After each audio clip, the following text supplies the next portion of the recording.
In the deepest vaults of Rivendell, where ancient records sleep beneath layers of dust and time, there lies a map that none can fully explain. It is a map of Beleriand, from the First Age, drawn by the hands of those who witnessed Morgoth's dominion spread like a shadow across all Middle-earth. Every realm is marked in his dark territory, every forest burned, every mountain fortress fallen, every river valley conquered, every place, that is, except one, a small region barely notable on the ancient parchment remains untouched, unmarked, avoided. The cartographer's note beside it reads simply, "Here dwells the Old One. The enemy does not go there." Why would the mightiest of all created beings, the one who challenged the will of Eru himself, the dark power who broke mountains and drowned kingdoms, deliberately avoid a simple stretch of forest? What power could make Morgoth, who feared nothing in all of Arda, turn aside from his path of total domination? The answer lies not in tales of great battles or mighty artifacts, but in something far stranger, something that existed before the sun rose, before the stars were kindled, before darkness itself learned its name. And tonight, we shall unravel this mystery together. If you're enjoying these deep dives into Middle-earth's greatest mysteries, please consider subscribing. It truly helps this channel grow and lets me create more of these stories for you. And I'm genuinely curious. Drop me a comment telling me where in the world you're listening from and what time it is there right now. I love seeing our community span across continents and time zones. Now, settle in, dim your lights, wrap yourself in your favorite blanket, maybe turn on a fan for that soft, steady hum in the background. Let's begin this journey together into the mystery of why even the Dark Lord himself feared Tom Bombadil. Our tale begins in Rivendell, the last homely house east of the sea, where wisdom and memory dwell together in harmony. It is the early days of the Third Age, and in Elrond's great library, a conversation unfolds that has been pondered for thousands of years. Elrond, half-elven, sits at an ancient table carved from a single piece of Malorn wood, brought long ago from Lothlorien. Before him lie scrolls and books, some written in his own hand during the First Age, others, older still, penned by those who walked Middle-earth when it was young. The evening light filters through tall windows, casting long shadows across maps and manuscripts that chronicle the rise and fall of kingdoms, the births and deaths of kings, the endless turning of the ages. Across from him sits Gandalf the Grey, who is older than he appears, older perhaps than any save the elves themselves can fully comprehend. His eyes, bright and piercing, reflect the light of many years and the burden of knowledge that few can carry. He has been studying a particular set of records, documents that speak of the First Age and the long war against Morgoth. They are discussing a mystery that has no easy answer, a question that has troubled the wise since the elder days. It concerns a place and a person who exist outside the normal flow of history, outside the great tales of war and heroism that fill the annals of Middle-earth. Far to the west of Rivendell, beyond the old kingdoms of men and the scattered remnants of ancient Arnor, there lies a forest. It is called the Old Forest by those who know of it, and it is a place of strange power The trees there are ancient beyond reckoning, and they do not love travelers who wander beneath their branches. Yet at its heart, beside the river Withywindle, there dwells one who is master of that wild land. Tom Bombadil is his name. Though he has been called many things in many tongues, he lives there with his wife, Goldberry the river daughter, whose beauty is like the sound of water over stones, and whose laughter is like sunlight on morning dew. Their house is a place of impossible cheerfulness in a world that has known much sorrow. No shadow falls there that is not meant to fall. No evil enters that Tom does not wish to enter. And this is precisely what troubles the wise. For in all the long ages of Morgoth's tyranny, when darkness covered the earth and hope seemed lost, Tom Bombadil's domain remained untouched, not conquered, not even threatened, simply left alone. And the question that Elrond and Gandalf now consider is one that has never been satisfactorily answered. Why? Gandalf leans back in his chair, his staff resting against the carved armrest, and begins to speak of things he has long pondered but rarely voiced aloud. I have walked many roads in my time, he says, his voice carrying the weight of uncounted years. I have counseled kings and spoken with the wise. I have delved into forgotten places and read books that crumble at the touch. Yet of all the mysteries I have encountered in Middle-earth, none puzzles me quite like Tom Bombadil. Elrond nods slowly, his gray eyes distant with memory. I remember the council we held here when the fate of the ring was debated. Do you recall what was said of Tom? I do, Gandalf replies. It was suggested that the ring might be given to him for safekeeping. A reasonable thought on the surface. After all, the hobbits had witnessed something extraordinary in his house. Frodo wore the ring in Tom's presence, seeking to vanish as the ring always makes its bearer do. Yet Tom saw him clear as day, as if the ring held no power at all. The wizard pauses, remembering, and then Tom himself took the ring, placed it on his own finger, and nothing happened. No invisibility, no corruption, no whisper of power or promise of dominion. He looked at it, laughed as if it were some clever trinket a child might treasure, and handed it back without a second thought. The Ring of Power, Elrond says quietly, forged by Sauron with much of his own essence, capable of dominating all the other rings, of bending wills and corrupting hearts, treated as a bauble, a pretty toy, Tom called it. Yes, Gandalf agrees, and that alone should tell us something profound. But there is more. When the council debated sending the ring to Tom, I spoke against it. Do you remember what I said? Elrond's expression grows thoughtful.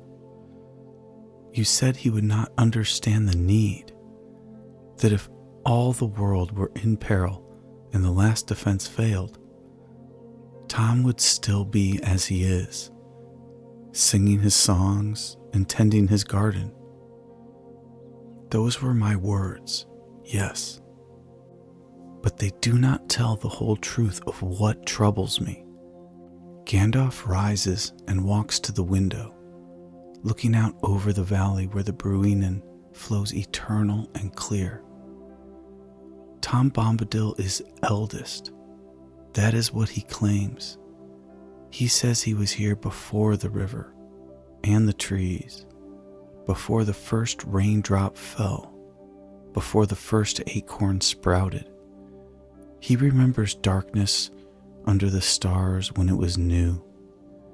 He knew the night before the Dark Lord came from outside. The phrase hangs in the air between them, heavy with implication. From outside, Elrond repeats softly. That would mean before Melkor entered Arda, before corruption itself learned to walk upon the earth. Precisely. And if Tom's memory is true, if he truly was here in those eldest days, then he witnessed the unmarred world. He knew Arda as it was meant to be, before Morgoth began his long work of ruin. Gandalf turns from the window, his face grave. That makes Tom perhaps the only living thing in all of Middle-earth who remembers what we have lost. Elrond spreads out a map before them, one drawn in the First Age. His finger traces the coastlines of Beleriand, the mountain ranges, the great forest that stood before fire and war consumed them. Look here, he says. This is the account I keep from those days. Morgoth's reach extended everywhere. From Angband in the north, his army swept across the land. He took the fortresses of the Noldor one by one. He burned the forests of Dorthonion and turned them into a land of terror. He corrupted the rivers and filled the valleys with his creatures. His ambition was absolute dominion over every living thing, every growing plant, every stone and stream. Yet, Gandalf says, studying the map closely, there are places marked here that show a different story. Small regions, easily overlooked, that bear strange notations. This one says the enemy's servants would not enter there. This one mentions that Morgoth's fire did not spread to that valley, though it should have. And this one, near the old forest, would later stand in diminished form, says simply that the dark forces turned aside. I have often wondered about those places, Elrond admits. At the time, we thought perhaps they were simply too remote or too unimportant to bother with. But Morgoth was thorough in his malice. He destroyed beauty for the sake of destroying it. He would burn an entire forest to eliminate a single flower that reminded him of the light of Valinor. Nothing was too small to escape his hatred. Then why? Gandalf asks, and his voice carries an edge of something almost like wonder. Did he leave these sanctuaries alone? What could make the Dark Lord, who broke the siege of Angband and cast down the towers of the mighty, simply avoid certain places, as if they did not exist? The question settles between them like a stone dropped into deep water, and the ripples of it spread outward into implications neither can yet fully see. Elrond rises and moves to a shelf where the oldest books are kept, their bindings cracked with age, their pages yellowed but still legible. He selects one carefully, as if it might crumble in his hands, and returns to the table. These are records from Gondolin, he says, opening the tomb with reverence. Written before the city fell, when it still stood hidden and beautiful in the mountains. The scribes there kept meticulous accounts of the war, tracking Morgoth's movements, his strategies, his patterns of conquest. He turns pages slowly, seeking something specific. The elvish script flows across the parchment in elegant lines, each word placed with care by hands that have long since passed from the world.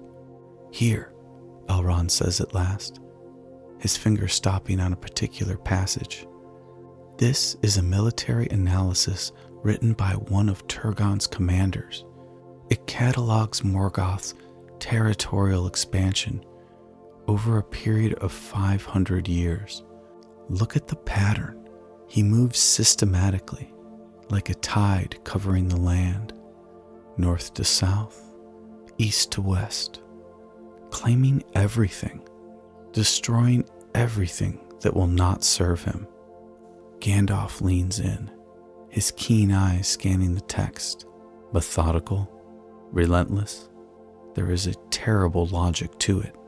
Yes, but now look at these annotations in the margin. Elrond points to a similar script, notes added later in a different hand. These mark anomalies, places where the expected pattern broke down.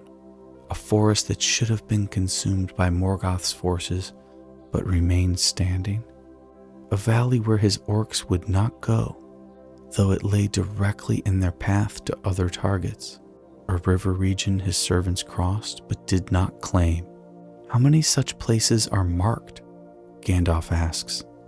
7 in this text alone, and I have found similar accounts in other records from that age. The number varies, but the pattern is consistent. Small sanctuaries scattered across Beleriand, each one deliberately bypassed. Elrond closes that book and opens another, this one even older. This is more troubling still. It is a collection of reports from scouts and messengers who served the Noldor kingdoms. Listen to this account from a messenger who is fleeing from Angban's forces. He reads aloud, translating the archaic Elvish into the common speech. We rode hard through the night, the enemy close behind. Their wolves could smell our fear, and their riders laughed as they pursued. We came to a wooded valley where a stream ran silver in the starlight. My companion made to cross it, thinking to lose our pursuers in the thick trees beyond, but our horses stopped at the water's edge and would go no further. Behind us, the howling suddenly ceased. I turned and saw the riders halted on the ridge, black shapes against the sky. They did not follow. They simply watched, and then, after a time, they turned away and left us. We crossed the stream and spent the night beneath those trees, and no evil thing came near. In the morning, we continued on our way, and only later did I think how strange it was. The enemy's servants do not abandon a hunt. They do not turn aside unless commanded. Yet something in that valley made them stop as surely as if a great wall stood there. Gandalf is quiet for a long moment after Elrond finishes reading. And do you believe these places are connected to Tom? I believe they share something in common with the old forest, Elrond says carefully. A quality that Morgoth recognized and chose not to challenge. But what that quality is, I cannot say with certainty. The wizard stands and begins to pace, a habit he has when thinking deeply. Let us consider what we know of Morgoth. His power was vast, perhaps the greatest of all the Ainur who entered the world. He fought the Valar themselves, and was defeated only when they came in their full might to overthrow him. He slew the 2 trees and stole the Cimmerals. He bred dragons and balrogs. He filled the north with ice and the south with fire. Nothing in Middle-earth could stand against him for long. Nothing saved the free will of those who opposed him, Elrond adds. He could corrupt, but he could not simply unmake that which Eru had given being. Even at his mightiest, there were limits to what he could do. Limits, Gandalf repeats. and something in his tone suggests the word holds significance. Yes, that is the key, is it not? Morgoth's power was supreme over much, but not over all. And perhaps these sanctuaries represent something that lay beyond his reach, not through strength that could resist him, but through a nature he could not touch. Elrond pulls out another map, this one showing the coastlines and forests of Middle-earth as they existed after the War of Wrath, when Beleriand was broken and drowned. After Morgoth's defeat, most of those sanctuary regions were lost beneath the sea, but one or two remained. The Old Forest is the greatest of these, though Fangorn in the south has something of that quality as well. There is a difference, though, Gandalf observes. Fangorn is ancient and powerful, yes. The trees there remember ages that the world has forgotten, but Fangorn can be roused to wrath. The Ents can be moved to violence when the need is great. They march to war in our own time, as you well know. They can hate and they can fight. But Tom cannot, Elrond finishes the thought. Or rather, he does not. He exists in his realm as if evil were something that simply does not concern him. Not because he is indifferent, but because he is somehow separate from it entirely. The sun has set while they talked, and now the stars are emerging in the darkening sky beyond the windows. Old stars. The same stars that shone on Beleriand in the elder days, though much else has changed. Gandalf pauses in his pacing and turns to face Elrond directly. What if the answer is simpler than we imagine? What if Morgoth simply saw no threat in Tom and no value in his territory, and so he left it alone? What if Morgoth simply saw no threat in Tom and no value in his territory, and so left it alone? Tom wields no weapon. He commands no army. He holds no strategic position. Perhaps the Dark Lord, in his pride and malice, simply dismissed him as beneath notice. It is a reasonable explanation, and for a moment it seems to satisfy the question that hangs between them. After all, great powers often overlook small things. A lord planning conquest does not trouble himself with every cottage in every valley. He thinks in terms of kingdoms and armies, not single houses and forgotten forests. There is merit in that thought, Elrond acknowledges. Tom certainly appears to lack any ambition that would threaten a conqueror. He desires no ring of power. He seeks no dominion over others. He does not even seem to understand the concept of ownership as others do.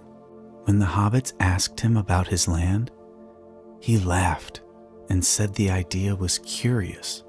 The land is not his, he said, any more than he belongs to it. Gandalf nods thoughtfully, and the ring itself could find no purchase in his heart. Every other being I know of, save perhaps the most innocent of hobbits, feel some pull from it, some whisper of what they might achieve if they possessed such power. Even I dare not touch it, for I know what it would make of me. But Tom picked it up as carelessly as a child picks up a shining pebble, admired it briefly, and set it aside without a second thought. Perhaps that is precisely why Morgoth ignored him, Elrond suggests. The Dark Lord sought to dominate all wills, to bend all things to his service. What use would he have for something that could not be dominated, could not be bent, could not even comprehend the desire for power?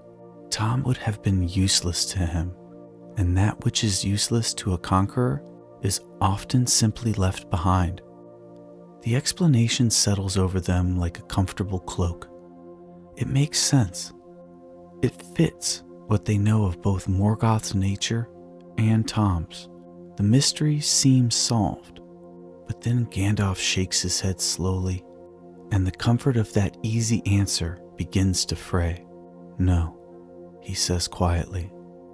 "No, that cannot be the whole truth. You said it yourself earlier, Elrond. Morgoth destroyed things for the sake of destroying them. His malice was not purely strategic. He hated beauty because it reminded him of what he could not create. He burned forests, not to gain territory, but because the trees sang songs he could not corrupt. He threw down towers not because they threatened him, but because their elegance offended him." Elrond's expression grows troubled as he follows this line of reasoning. The old forest and its sister sanctuaries were beautiful places, ancient and strange, yes, but beautiful nonetheless. Places of living memory, of songs older than kingdoms. If anything, they should have drawn Morgoth's attention, not escaped it. More than that, Gandalf continues, warming to his argument. Look again at those military records. Several of those sanctuary regions had strategic value. There was one, as I recall, that commanded a river crossing between Dorthonion and the southern marches. Morgoth's armies must have passed near it 100 times, yet they never claimed it, never fortified it, never even camped there. That is not oversight. That is avoidance. He returns to the table and places both hands flat on the map, leaning over it intently.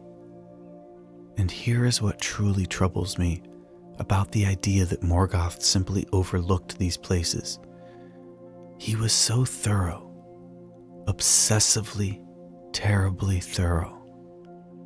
He sent his servants into every cave and every shadow. He hunted down every settlement of elves and men he could find, no matter how remote. He was not careless or casual in his domination. He was meticulous. So if he left these sanctuaries alone, Elrond says slowly, understanding dawning, it was not by accident or indifference. It was by choice. It was by choice, Gandalf confirms. A deliberate decision to avoid certain places, despite having every reason to claim or destroy them. That is not the behavior of a conqueror who sees no threat. That is the behavior of someone who recognizes something they dare not confront. The night has grown deep around them now, and Rivendell settles into its quiet evening rhythms. Somewhere in the valley below, an elf is singing, and the melody drifts up through the open window like a memory of gentler times. Then the question returns, Elrond says, but now with more weight than before.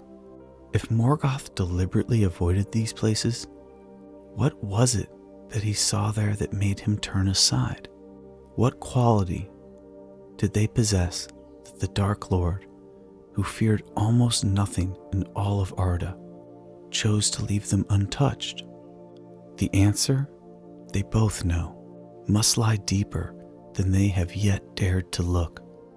Somewhere in the nature of Tom Bombadil himself, in what he is rather than what he does. The truth waits to be discovered. Perhaps, Gandalf says after a thoughtful silence. We have been approaching this from the wrong direction. Instead of asking what Tom is, we should examine what Tom does. The hobbits who stayed in his house witnessed things that might illuminate this mystery. He settles back into his chair, and his voice takes on the quality of a storyteller recounting events both strange and true. Frodo told me of their first encounter with Tom, and the telling of it still raises questions I cannot fully answer. The hobbits had been traveling through the old forest, a place where the trees themselves are malevolent and aware. You know of Old Man Willow, I trust. I have heard the name, Elrond replies. An ancient tree of great power and deep malice. More than a tree, Gandalf corrects gently. Old Man Willow is a living force of entrapment and slow drowning. Old Man Willow is a living force of entrapment and slow drowning. His roots reach down to the Withywindle, and his heart is rotted with cunning and cruelty. The tree sings in a voice that brings heavy sleep, and while his victims drowse, he draws them into himself, crushing them slowly in his wood, or pushing them down into the water to drown. He has claimed many lives over the long years, and nothing that enters his territory escapes without his permission. The wizard pauses, letting the image settle. The hobbits fell under his spell. Merry was trapped inside the willow's trunk, being slowly crushed.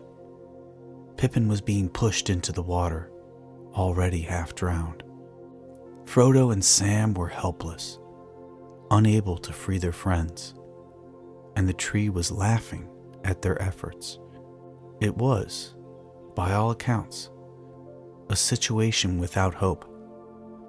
Yet they survived, Elrond observes.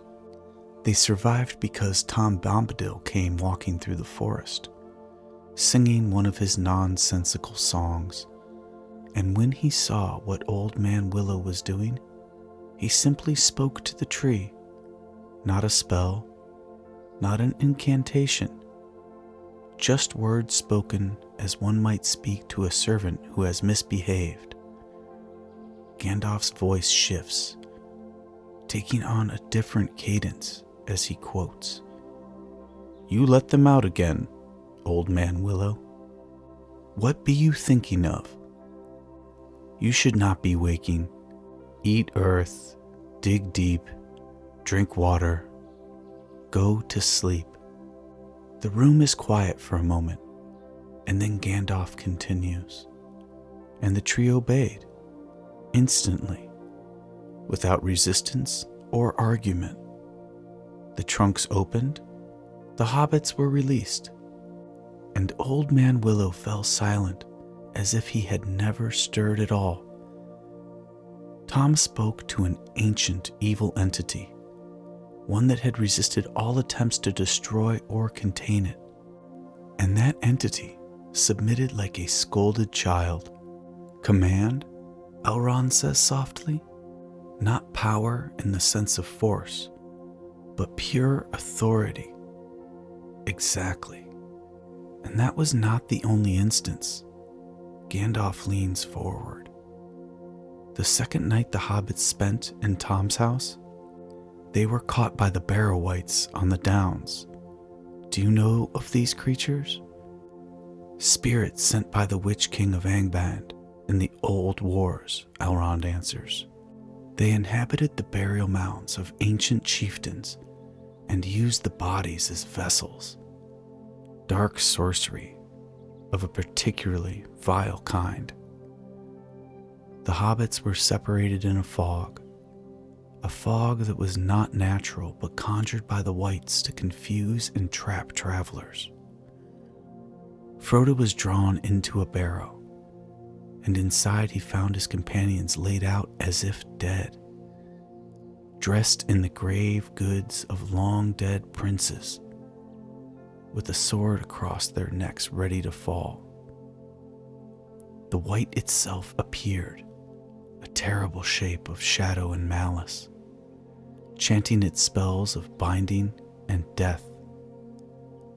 Gandalf's voice grows quieter, more intense. Frodo, to his eternal credit, resisted the spell long enough to call out. He did not call for help in any normal sense. He called for Tom Bombadil, though he hardly knew why. And Tom came. Through the barrow mound? Elrond asks, surprised despite himself. Through the sealed stone, through the ancient earth, through wards and spells that he had held for hundreds of years. He simply appeared in the chamber as if walking through an open door, and he sang. Gandalf closed his eyes, remembering the account. His song broke the barrow's power like sunlight breaks morning frost. The White fled before him, casting off its bodily form and vanishing into whatever darkness spawned it. Tom's words were, "Get out, you old White. Vanish in the sunlight. Shrivel like the cold mist, like the winds go wailing." And the White obeyed, Elrond says, though this is not a question. It had no choice.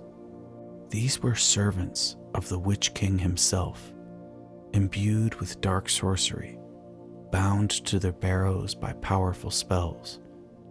They had resisted exorcism by learned wizards and blessed warriors, yet they fled before Tom's song as if it burned them to hear it. Gandalf stands and walks to the window again, gazing out at the stars, but the most telling incident was with the ring itself. I have thought much on this. Every being in Middle-earth that I know of feels some effect from the ring. The innocent hobbits could carry it longer than most because they desire little and covet less. But even they were not immune. Sam, dear loyal Sam, was tempted by visions of turning Mordor into a great garden.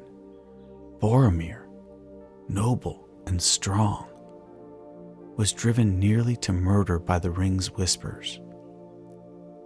Even I, who should know better, dare not touch it for fear of what I would become. He turns back to Elrond. Tom Bombadil put the ring on his finger and felt nothing, saw no visions, heard no promises. The ring, which holds a portion of Sauron's very essence, which can dominate the wills of kings and corrupt the pure of heart, was to Tom merely a curious trinket. A pretty toy, he called it. And then he did something even more remarkable. What did he do? Elrond asks, though he has heard this tale before and knows its significance. He gave it back, Gandalf says simply, without hesitation, without regret, without even the slightest flicker of desire to keep it. And more than that, when Frodo wore the ring in Tom's house, attempting to vanish as the ring always makes its wearer do, Tom could see him perfectly, clear as day, as if the ring's power of concealment simply did not exist in his presence. The implications of this hang in the air between them, weighty and profound. Here was evidence not just of resistance to evil, but of something that existed outside evil's very framework. So we have three instances, Elrond summarizes: command over a malevolent ancient entity, authority that drives away dark spirits bound by sorcery, and complete immunity to the One Ring's power. Each of these alone would be remarkable. Together, they paint a picture of something I am not certain I fully understand. They show us that Tom does not fight evil, Gandalf says slowly, working through his thoughts. He simply exists in a way that evil cannot affect. When he encounters malice or corruption, he does not battle it. He addresses it and departs. As if his very presence, his nature, makes evil impossible in the space he occupies. But what nature could do such a thing? Elrond asks. Even the Valar can be opposed by evil, can be fought and resisted. Morgoth himself was one of their number, and he warred against them for ages. What is Tom that even the great powers of this world do not possess his immunity?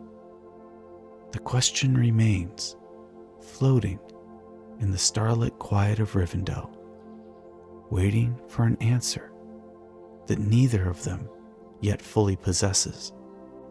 Elrond rises and moves to a different part of his library, where the very oldest texts are kept in cases of crystal to preserve them from the ravages of time. He handles these with extreme care, for they are irreplaceable records of days long past. There is someone whose memory reaches back further than mine, he says as he retrieves a slim volume bound in gray leather. Círdan, the shipwright, dwells still in the Grey Havens, and he is the oldest of all the elves who remain in Middle-earth. He was already ancient when I was young. His memories stretch back to the first awakening of our people under the stars, before the sun and moon were made, before even the great journey began. He opens the book carefully. I visited him some years ago, and we spoke of many things. Among them was this mystery of Tom Bombadil.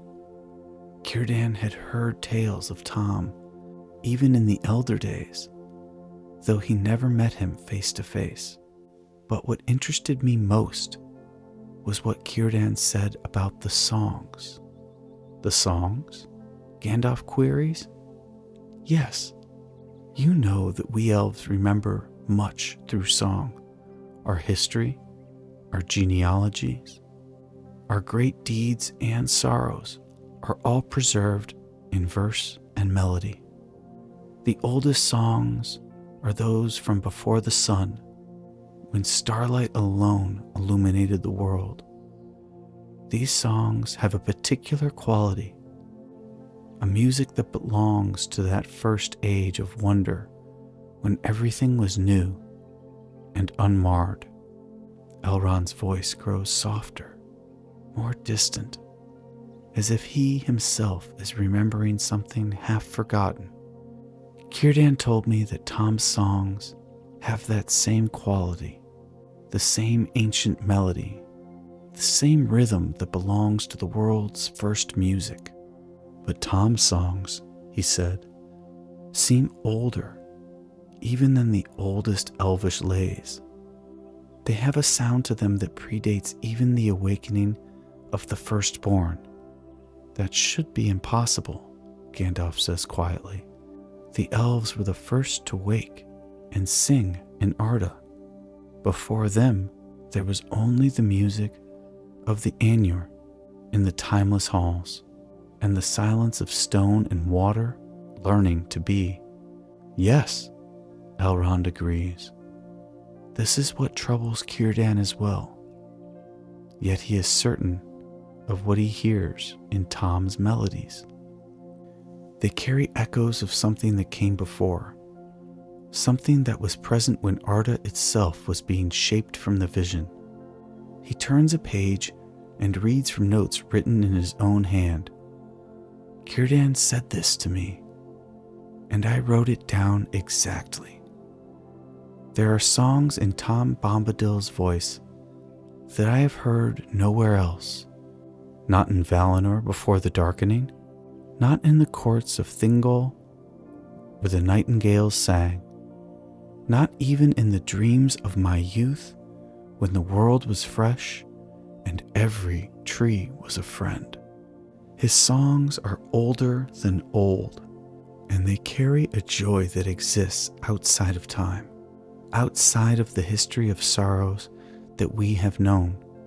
When I hear them in my memory, I think perhaps this is what the world sounded like when it was only a thought in the mind of Eru, before the discord of Melkor introduced the possibility of grief.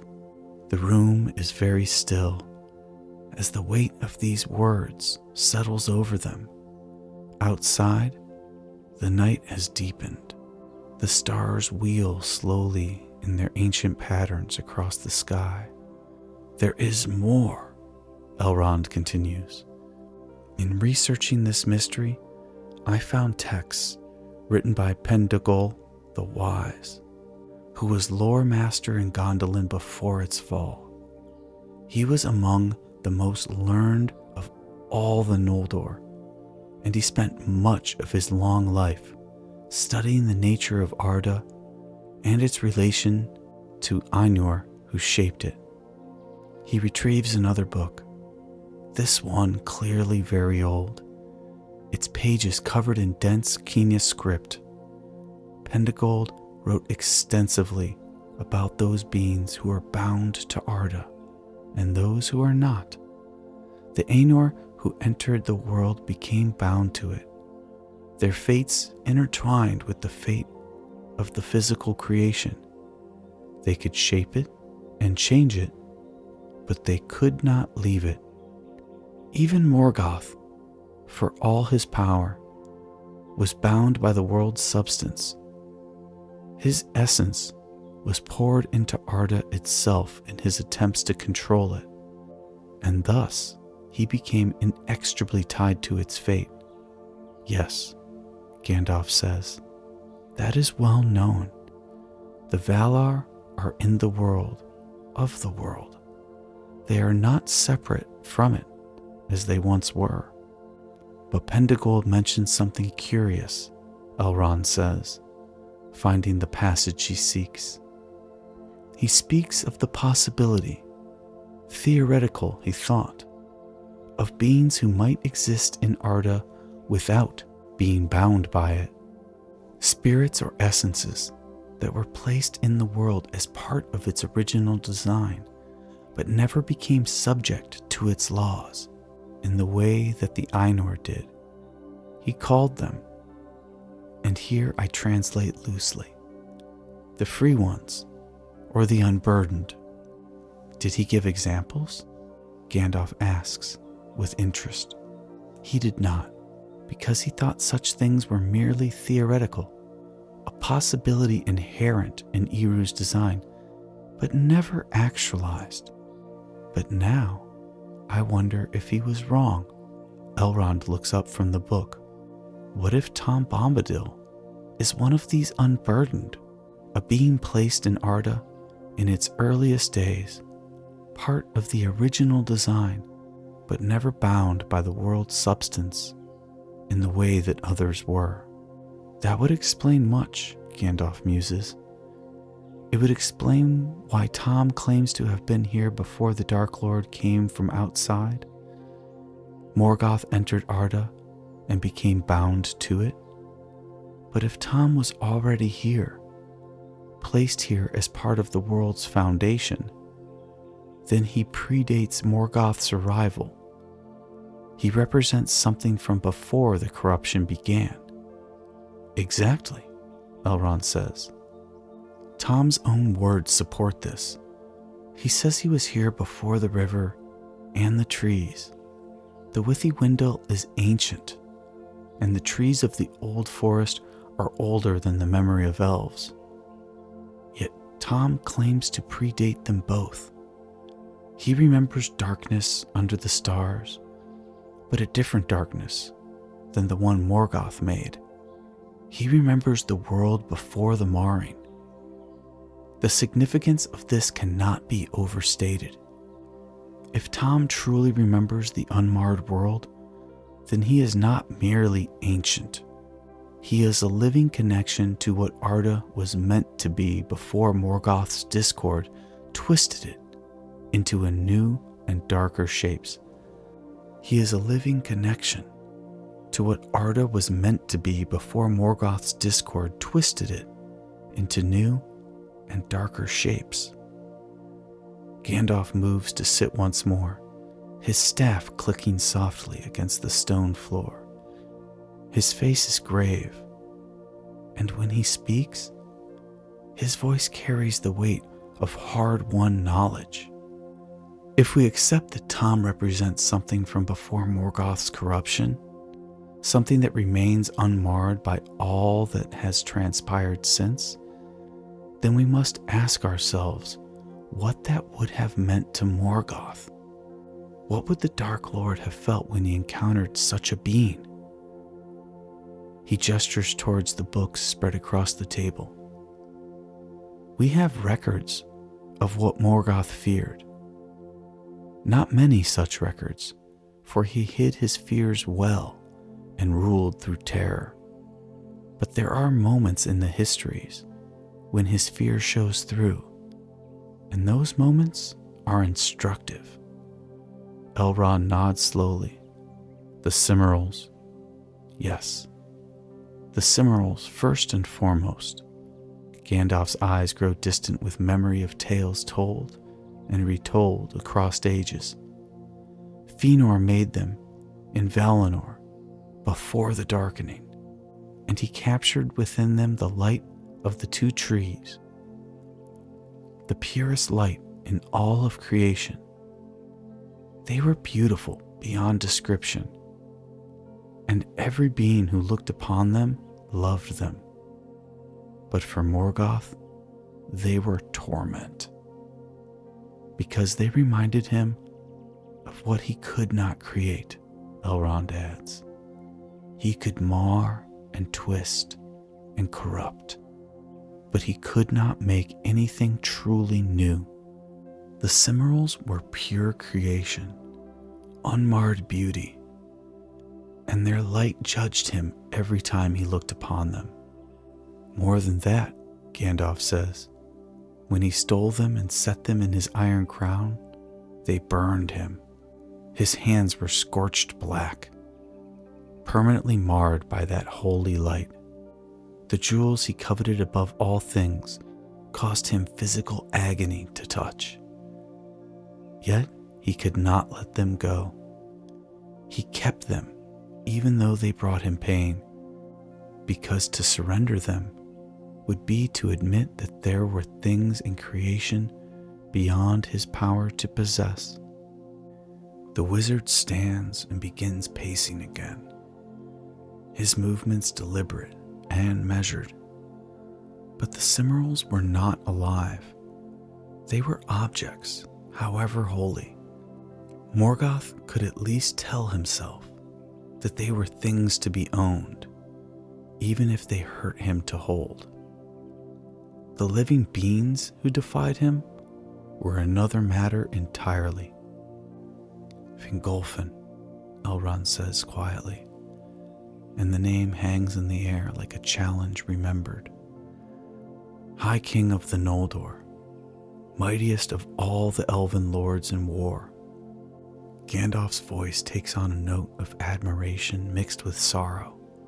When despair seemed complete and Morgoth's victory assured, Fingolfin rode alone to the gates of Angband and challenged the Dark Lord to single combat.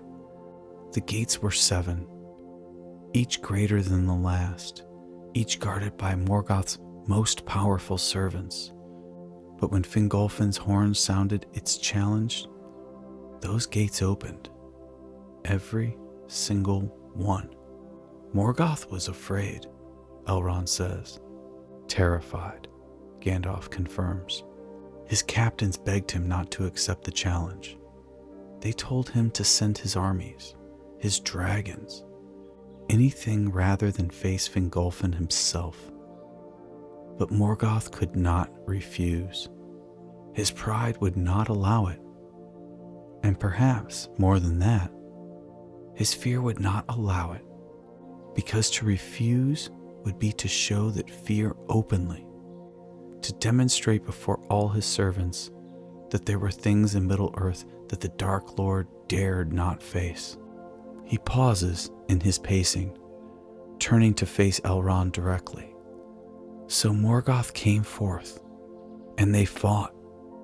Fingolfin was an elf, one of the incarnates, limited in power compared to Avala, but he fought without fear, and his sword wounded Morgoth 7 times. 7 permanent wounds that would never fully heal. And though Morgoth eventually slew him, the victory was bitter.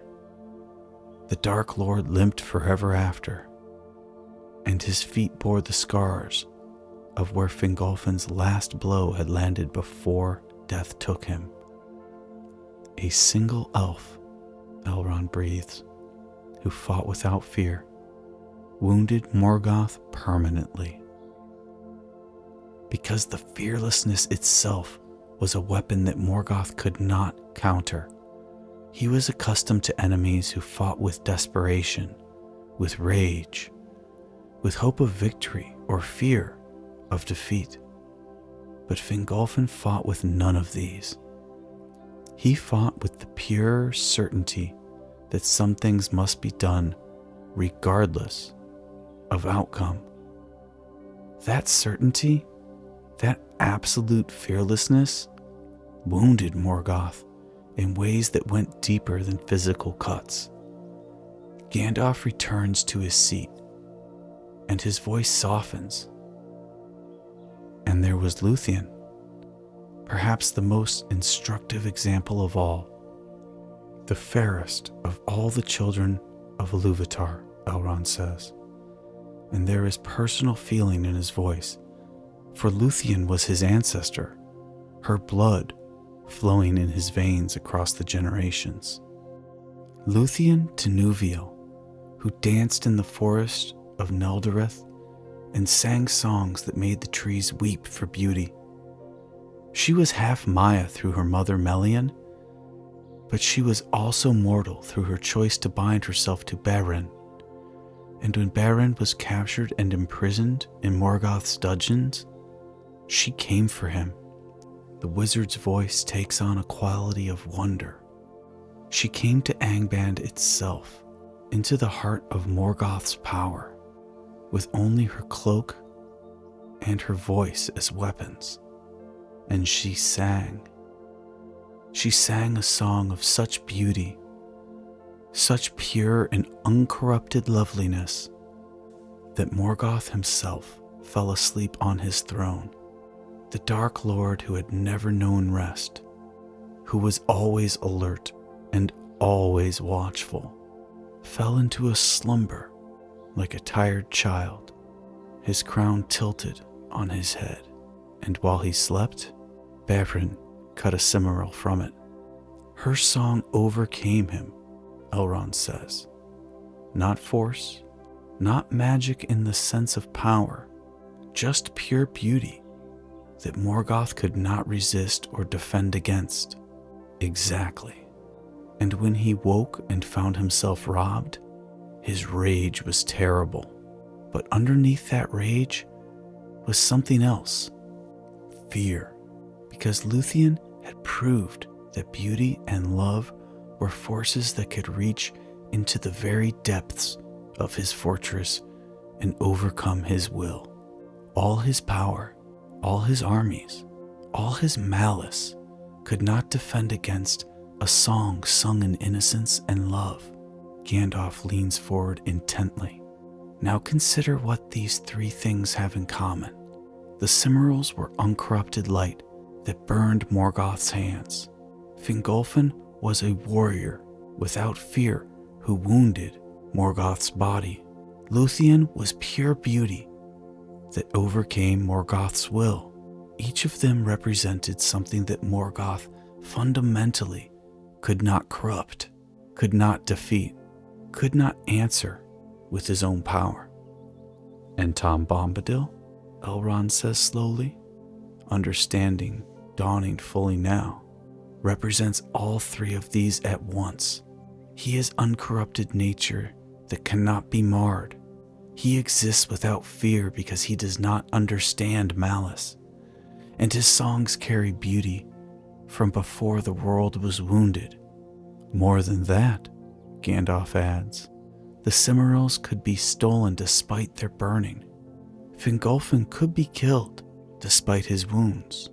Luthien could be driven away after her deed was done.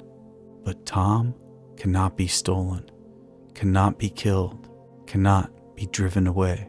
He simply is, eternally and unchangeably, a living reminder of everything Morgoth tried to destroy and failed to touch. The two of them sit in silence for a long moment, contemplating the implications of this realization. Somewhere in the house, a clock chimes softly, making the passing of hours that seem suddenly less significant than the ages they have been discussing. To understand why Morgoth feared Tom, Gandalf says, rising to refill his pipe, though he does not light it, we must first understand what Morgoth truly was. Not simply evil, though he became the embodiment of it. Not merely ambitious, though his ambition knew no bounds. Morgoth was something more fundamental and more tragic than simple villainy. He holds the unlit pipe in his hands, turning it absently as he speaks. Melkor was his name in the beginning, and he was the mightiest of all the Ainur. Eru gave him the greatest gifts, the deepest understanding of the music. He had portions of the power of all his brethren. Where Ulmu understood water and Euli understood stone, Melkor understood all elements, all aspects of creation. He should have been the greatest of the Valar, the chief architect of wonders in Arda. But he was not content to be a sub-creator, Elrond observes. He wanted to be the creator himself. Yes, and that desire poisoned everything he touched, because Melkor could not create from nothing as Eru could. He turned to the only power available to him, marring, twisting, corrupting what already existed into new and terrible forms. Gandalf sets down his pipe and looks directly at Elrond. Do you see what this means? Morgoth's entire being, his whole purpose and power, was built on the foundation of corruption. He could only exist in relation to things that could be corrupted. His identity depended on it, like a shadow that requires light to exist. Elrond says thoughtfully. Precisely. Morgoth poured his essence into Arda itself, trying to control it, trying to remake it in his image.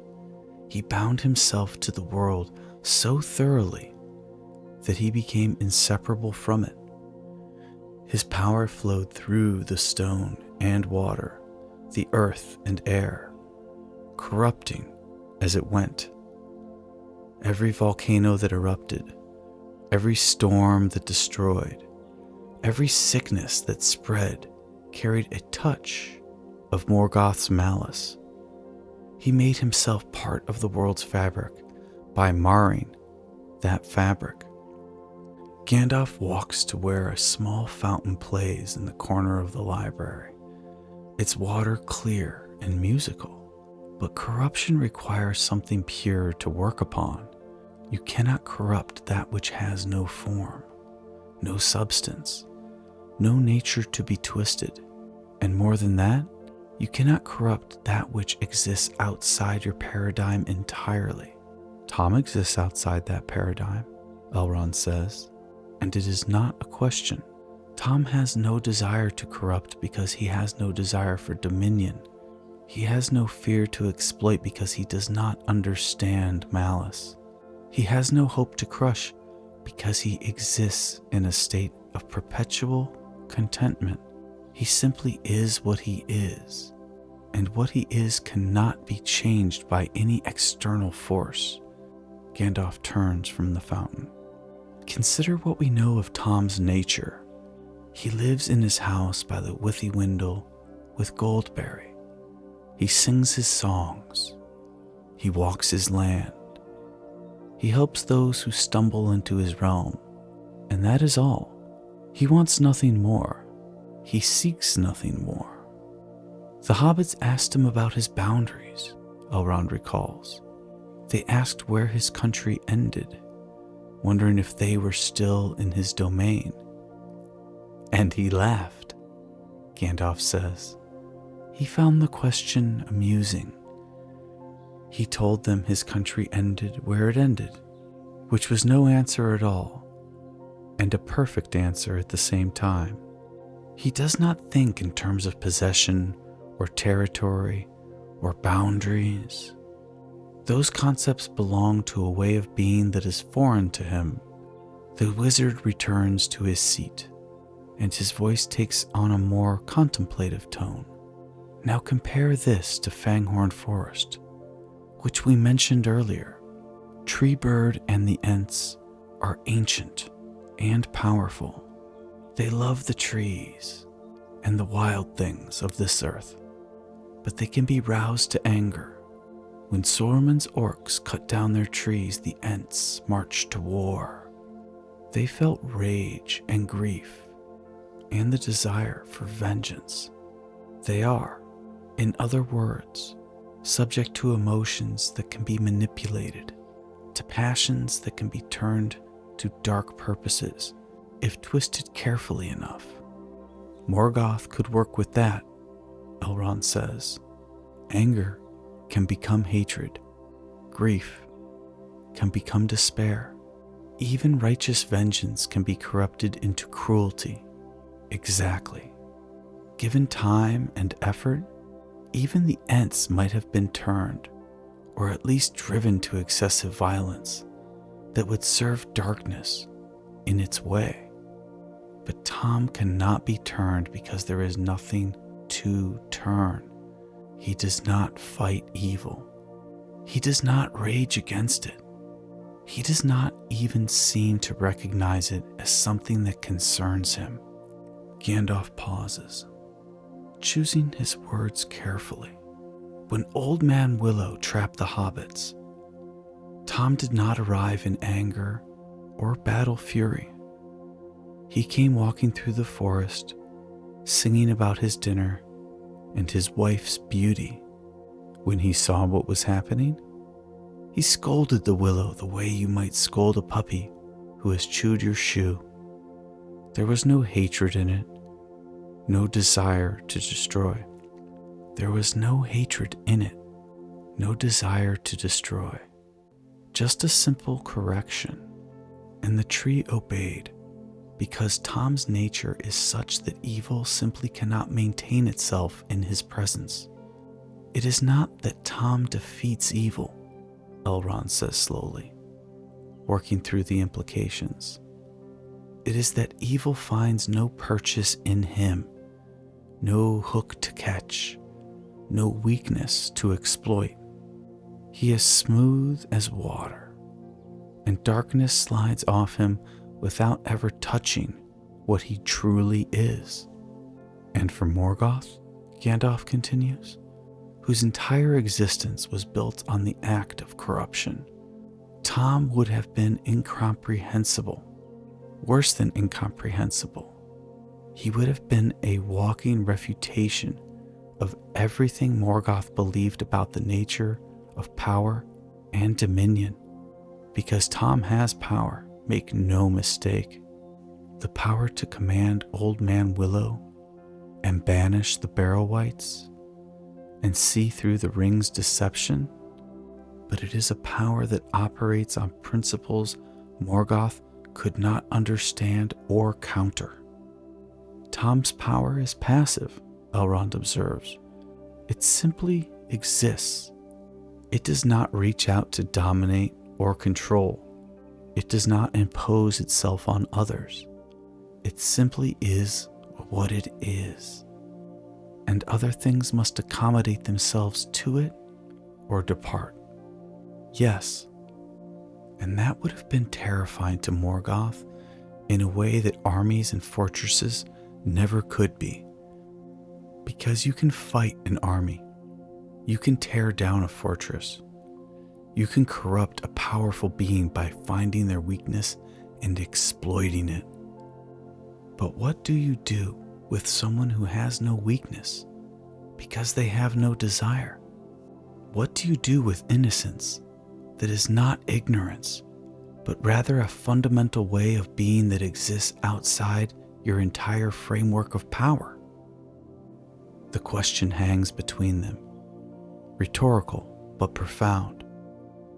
In the silence that follows, the fountain continues its quiet music, and somewhere far away, a nightingale begins to sing in the gardens of Rivendell. Elrond stands and walks to the window, looking out over the valley where the Bruinen flows silver in the starlight. When he speaks, his voice carries the weight of understanding that has been building throughout their long conversation. I think I begin to see it now. The reason Morgoth avoided Tom was not strategic or tactical. It was existential.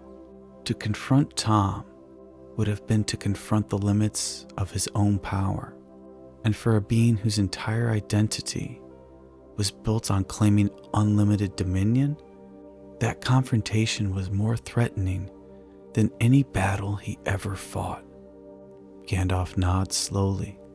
You have touched the heart of it. Let us think through what would have happened if Morgoth had chosen to attack Tom's domain instead of avoiding it. He would have sent his forces into that valley by the Withywindle. His orcs and wolves and darker things would have marched through those ancient trees. And they would have failed, Elrond says with certainty. They would have failed, Gandalf agrees. Not because Tom would have fought them, not because he would have called down lightning or raised walls of stone or summoned allies. They would have failed because evil cannot function in Tom's presence. We saw this with the Barrow-wights. These were powerful spirits, bound by dark sorcery, sustained by the will of the Witch King. Yet when Tom appeared and sang his song, they fled, not because he attacked them, but because they could not exist in the same space as his nature. The wizard stands and joins Elrond at the window. Imagine what Morgoth's servants would have experienced entering Tom's land. The malice that drives them forward would simply dissipate like morning mist. The hatred that gives them strength would find nothing to attach itself to. The corruption that sustains their forms would encounter something it could not touch, could not influence, could not even recognize as an enemy. They would have wandered in confusion, Elrond suggests. Or worse, from Morgoth's perspective, they would have been changed by the experience, because Tom's innocence is not a passive thing in one sense. It does not fight darkness, but it shows darkness what it is. It holds up a mirror without meaning to. An orc entering Tom's land might find itself remembering something it had forgotten, some distant echo of what it was before corruption twisted it. It might hear Tom's songs and feel something it had no name for, something that made the darkness in its heart suddenly unbearable. Gandalf's voice grows more intense.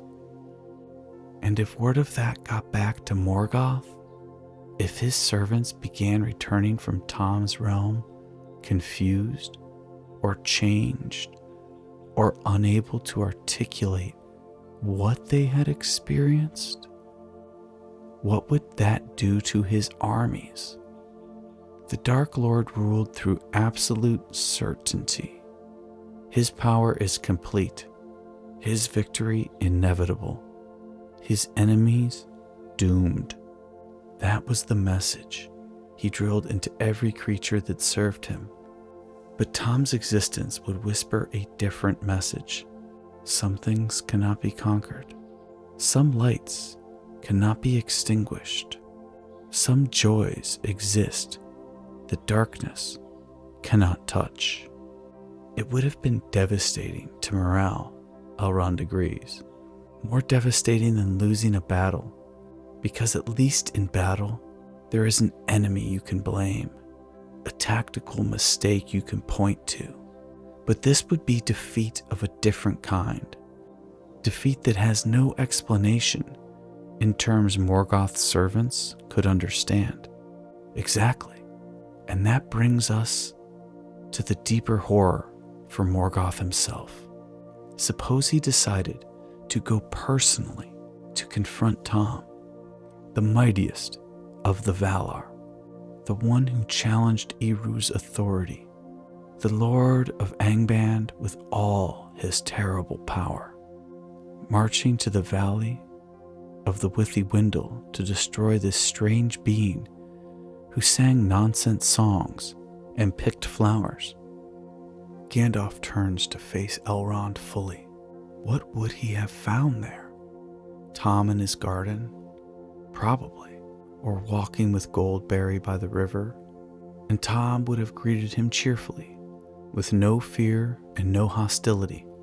Just curiosity, perhaps, at this visitor who wore such dark clothing and looked so grim.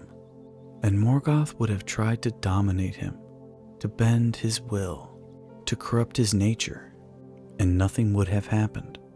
Tom would have remained Tom, Elrond says quietly.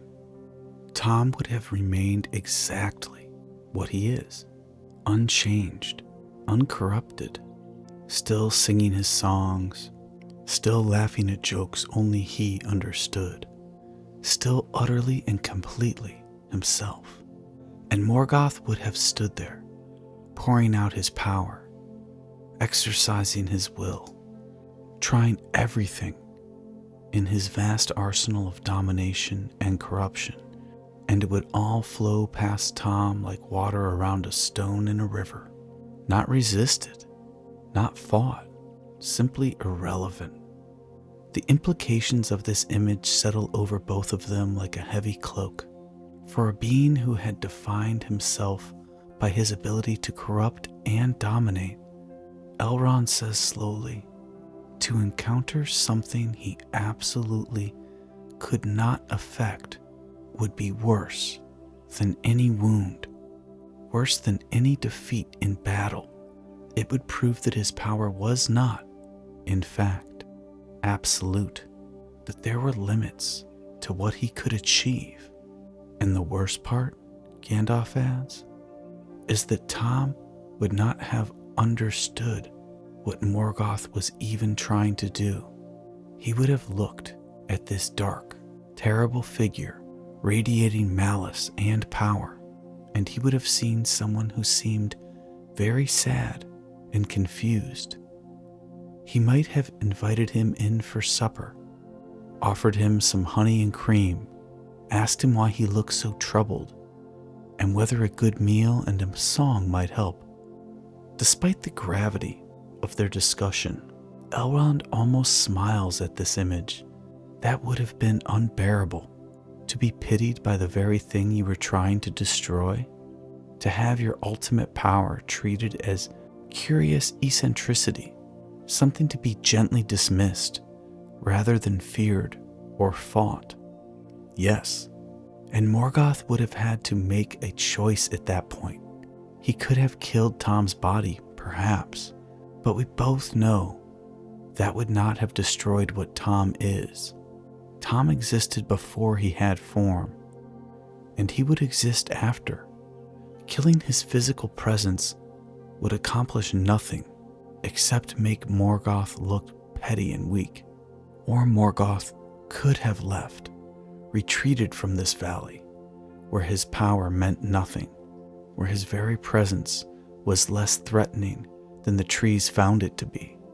Either choice would reveal his limitation, Elrond says. Either action would prove that there were things in Arda beyond his control. So he did the only thing his pride would allow. He avoided Tom altogether. He never went near that valley. He never sent his armies there. He pretended, essentially, that Tom did not exist, because to acknowledge Tom's existence would be to acknowledge his own failure. Gandalf returns to his seat, and when he speaks again, his voice is softer. And that is what Tom represented to Morgoth. Not an enemy, not even an obstacle, but proof.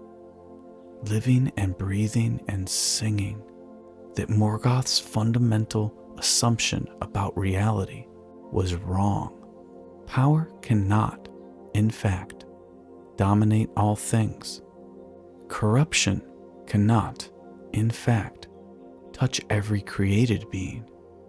Some things remain forever outside the reach of darkness, and no amount of strength or malice can change that.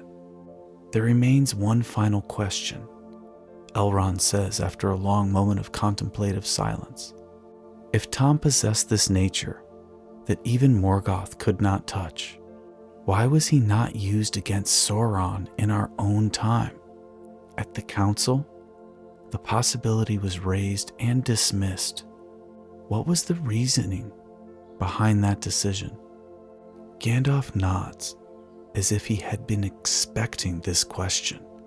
It is the most practical question we can ask, and the answer illuminates everything we have discussed.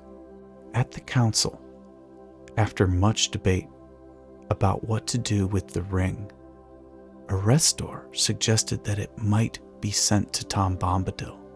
It seemed logical on the surface. Tom was immune to the ring's power. He could keep it safe. Surely that was better than sending hobbits on a desperate quest into Mordor. But you and Glorfindel both spoke against it, Elrond recalls. We did, because we understood something crucial. Tom could never indeed keep the ring safe from Sauron. If Tom held it, Sauron would never recover it. But Tom would not actively fight to keep it. If Sauron came with all his power and demanded it, Tom might very well give it back, not understanding why anyone would want such a troublesome trinket in the first place. Gandalf leans forward, his eyes serious. More than that, sending the ring to Tom would be to postpone the crisis, not resolve it. Sauron's power was growing. His armies were multiplying. His influence spread like a plague across the lands of men. Tom, safe in his valley, would remain untouched by all of this. He always had and always would. But everyone else would suffer. And eventually, if Sauron conquered all the rest of Middle-earth, he would find ways to make even Tom's realm inhospitable. Not by entering it himself, but by destroying everything around it until Tom's land became an island in a sea of darkness. Tom would not see the need to prevent that, Elrond says. He would not, because Tom does not think in terms of strategy or consequences. He does not plan for tomorrow or worry about what might be. He exists in an eternal present, content with what is.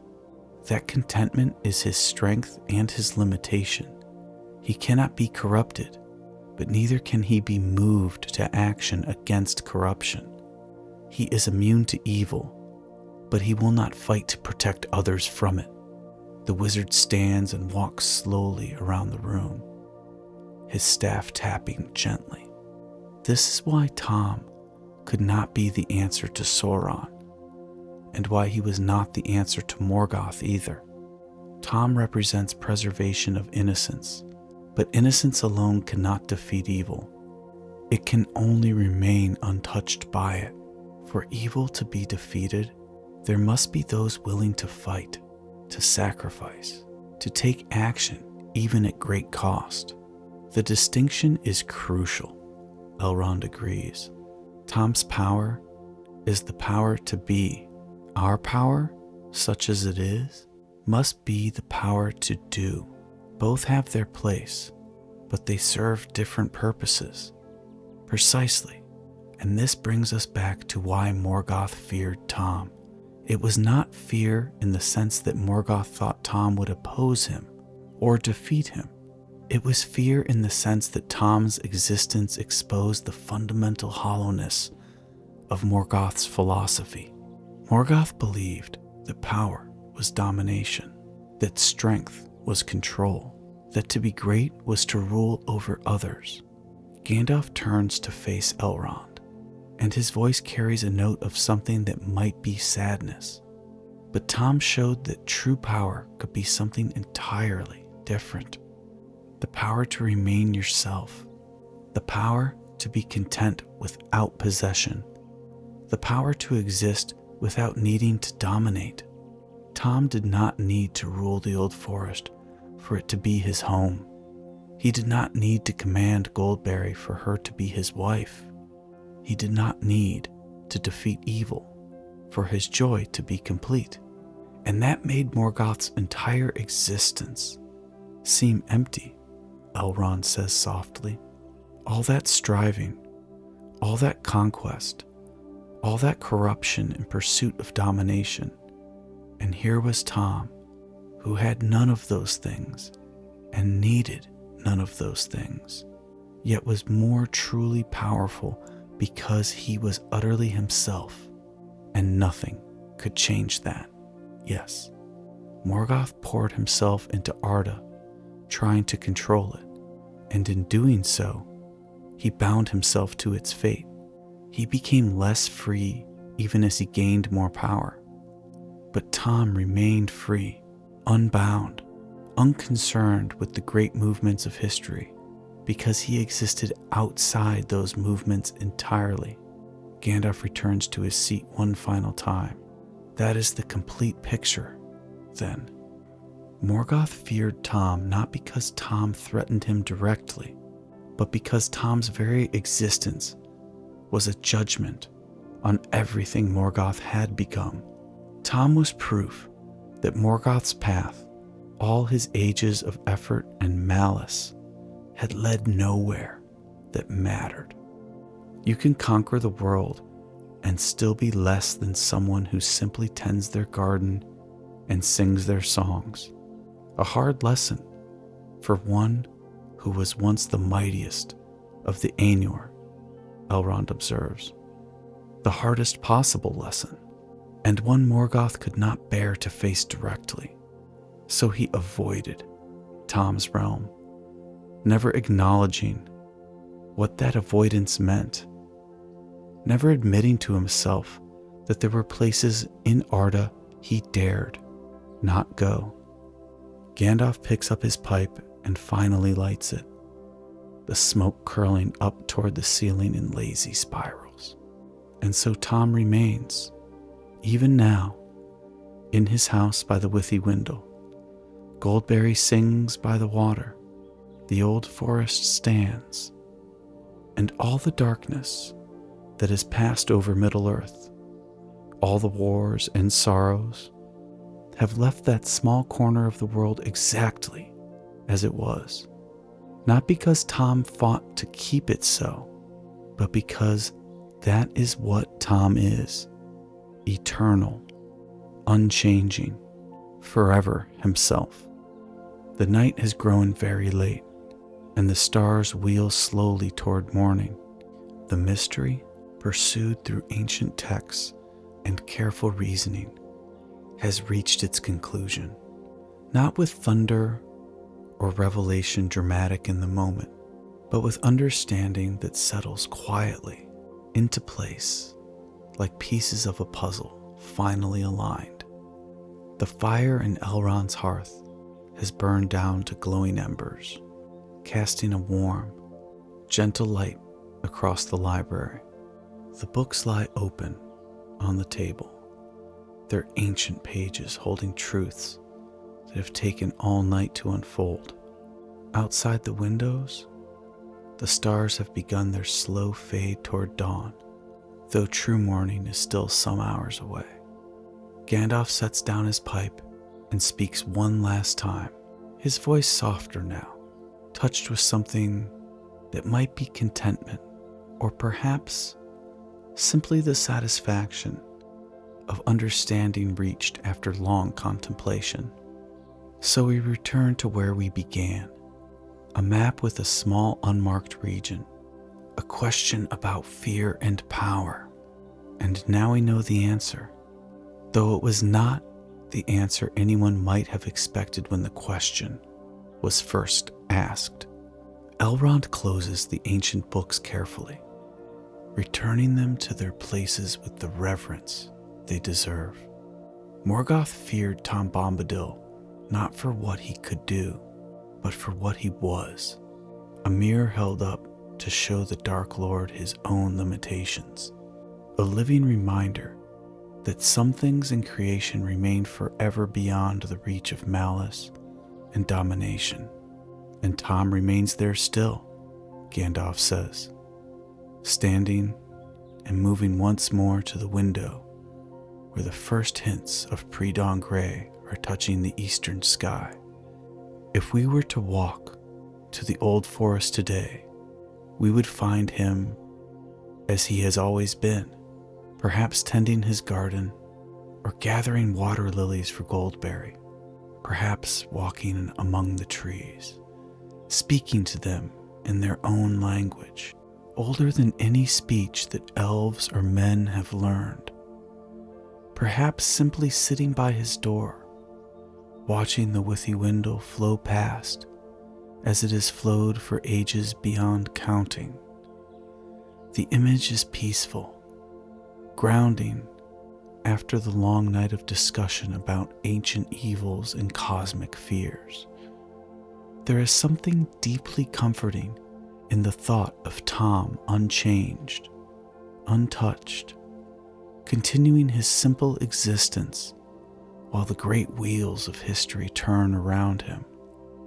Goldberry would be there with him, Elrond adds quietly, her laughter like water over stones, her songs blending with the river's voice. The house would smell of bread and honey. The windows would glow with warm firelight. And any traveler who stumbled upon that place, weary and lost, would find welcome there. Not because Tom seeks to save or to heal, but simply because hospitality is part of who he is.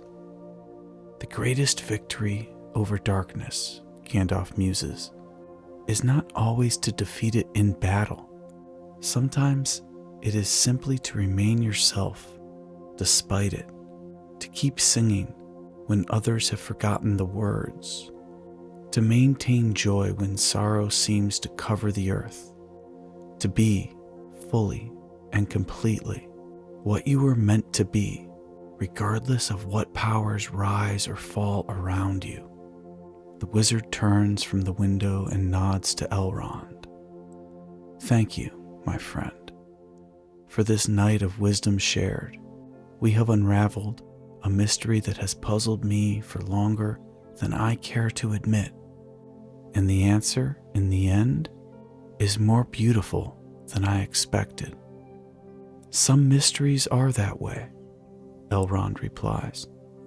"They lead us not to something complex and difficult, but to something simple and profound. Tom Bombadil is who he is. That is all, and that is everything." In the old forest, the Withywindle flows silver under the starlight. Tom's house stands warm and peaceful among the ancient willows. Goldberry's voice rises in a song that has no end and needs no audience, and the trees lean close to listen, content in their knowledge that some lights can never be extinguished, some joys can never be diminished, and some corners of the world will remain forever what they were meant to be from the beginning. Rest easy in that knowledge. Let your mind drift like leaves on gentle water. The mystery is solved, the tale is told, and all is well in the old forest tonight.